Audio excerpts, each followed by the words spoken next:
আজকে আমরা বানাবো আলুর ম্যাশ পটেটো চিপস। তো সেই ভিডিওটা আপনাদের সাথে শেয়ার করলাম।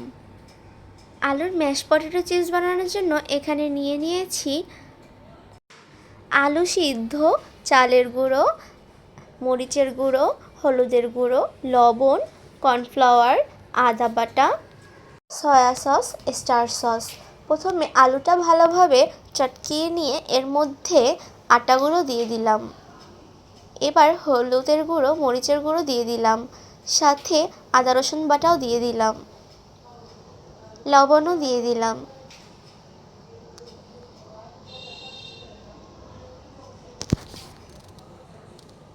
দেখতেই পাচ্ছেন জেবা বানানোটা দেখছে। জেবা বলতেছিল তাড়াতাড়ি বানাও, আর খুব ক্ষুধা পেয়েছে। এরপর সয়া সসটা দিয়ে দিলাম। এরপর স্টার সস দিয়ে দিব।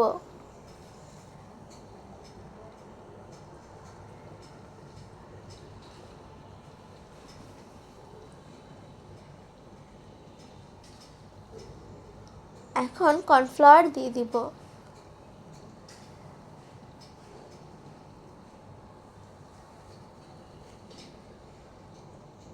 এবার এটাকে ভালোভাবে মেখে নিব। এবার এর মধ্যে একটা ডিম ভেঙে দিব।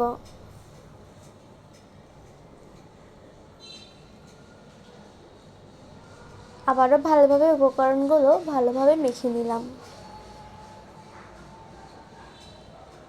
এবার একটা স্টিলের প্লেটে তেল মেখে এরপর এটা দিয়ে দিব প্লেটের আকারে গোল করে। এবার একটা ছুরির সাহায্যে এটাকে কেটে নিব। যেভাবে খাবেন সেই ডিজাইনে কেটে নেবেন। আমি ফ্রেঞ্চ ফ্রাইয়ের আকারে কেটে নিলাম।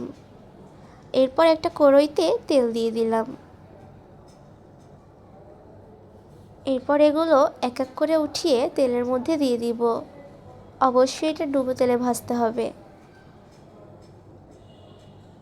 দেখতেই পাচ্ছেন ফ্রেঞ্চ ফ্রাইয়ের মতো কতটা মচমচা হয়েছে।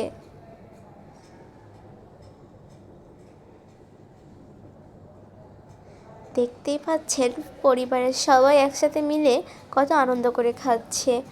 মাশাআল্লাহ, এটা খেতে খুবই মজা হয়েছে। মাঝে মাঝে সন্ধ্যা এরকমভাবে বানিয়ে পরিবারের সবাইকে খাওয়াতে পারেন। এটা খুবই মচমচা হয়েছে, ফ্রেঞ্চ ফ্রাইয়ের মতো। জেবা তো এটা খুব পছন্দ করেছে। আমাদের সবারই কাছে এটা খুব ভালো লেগেছে। আপনারাও বাসায় এটা ট্রাই করে দেখতে পারেন। আমাদের ভিডিওটা ভালো লাগলে লাইক কমেন্ট করে পাশে থাকবেন।